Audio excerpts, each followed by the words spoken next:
Are you the villain in his story? Is he running around telling everyone that you were the bad guy in the marriage? Let's talk about it.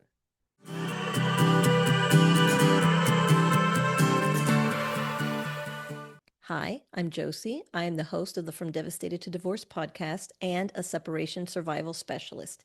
And today we're talking about your ex using you as a scapegoat and telling anybody that will listen that you were the bad guy, were the problem, were the reason that your relationship ended.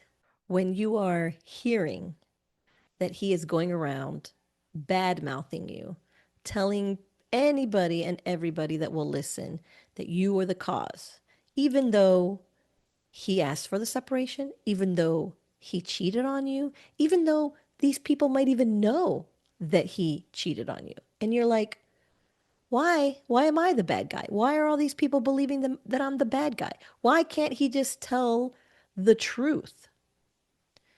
Because it doesn't serve him to tell the truth. He is trying to protect his reputation, the way the people in his life view him at your expense. Now, does it suck? Does it annoy you? Does it hurt your feelings? I'm sure it does all of those things. But it is not something that you can control. It is not something that you can do anything about. Unless you want to sit there and go back and forth with him. Oh, he said I did this. Well, that's not true because of this. Oh, he said I did that. Well, that's not true because of that. Is that how you want to spend your post marriage life with this person? Is that how you want to engage people that were maybe his friends, maybe acquaintances, maybe his family?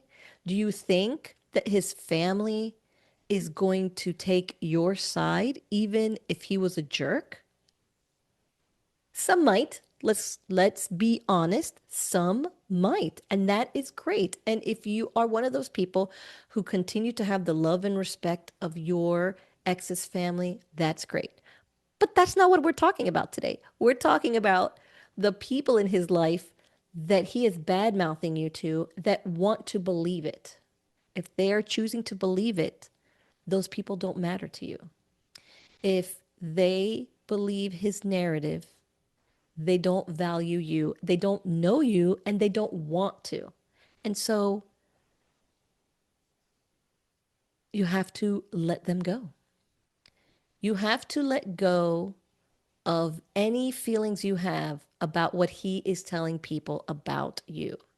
And the easiest way to do that is to being clear on who you are, on your worth, on your value, on what responsibilities you had for the marriage ending, which we all do. I wasn't perfect in mine. I can name a thing or two. However, that doesn't mean that you're ultimately responsible because it takes two to fix a marriage, just like it takes two to break a marriage. And you're clear on your faults and failures, but you're also clear on his. And you don't need to explain how terrible he was to other people because it doesn't matter. It's over. You're not going to be like, well, everybody on his side thinks that I'm a piece of shit. I'm going to tell everybody on my side that he's a piece of shit. Why? What does that serve? Who does that help? Does that help you move forward in your journey? No, it doesn't. What it does is keep you attached. Keep him in your mind, in your thoughts, in your emotions. And this is what we do not want. We don't want to be sucked back in. You're going to be exes. And if you don't have kids, even better. There's no reason to ever see, think, or talk about this man again for the rest of your life. He was something in your past. So you have to be okay with the story that he's telling the people. The people that matter to you, the people that love you, the people that care about you will not believe him, will know who you are and still want to be in your orbit and be your friends, and you will still want them to be your friends. But the people that he is talking to are not people that are going to matter to you. They're not people that you are going to continue to talk to. They're not people that you're going to continue to hang out with. So if he needs to tell them this fiction. And if he needs to believe it himself just to assuage it's not even a word, just to avoid the guilt and the responsibility that he has, if that's how he wants to handle his life, that's on him. That is not on you. That is not something that you need to accept. That is not something that you need to involve yourself with. Let him believe it. Let him say it. Let him scream it from the rooftops. You know who you are. Your people know who you are. And that's all that matters. Don't let him suck you in. Don't let him suck you in. I know it's hard. I know it's hard, especially if you haven't done the work yet to know your value, to know your worth, when you are still wanting validation from him, when you are still needing validation from him.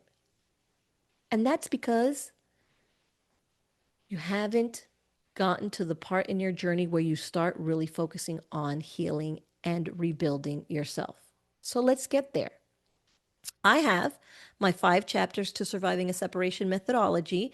It is in a course, an online self-paced course that walks you through these chapters, that walks you through chapter 3, which is Better, Stronger, Loved You, which is where you start really digging deep into acknowledging or revisiting the worth that you had on yourself and for yourself, and learning that you can trust yourself and that you love and deserve all the things. That what he's saying about you doesn't affect you because it's his perspective, not yours. And not everybody is going to see your worth. And that's okay. They're just not your people.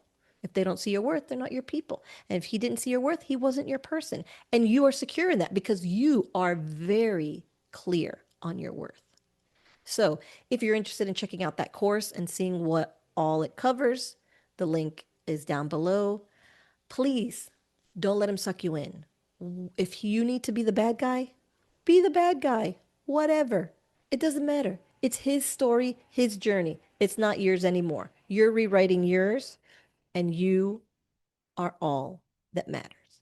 I hope this helped you. Thanks for watching, and I'll catch you on the next one. Bye for now.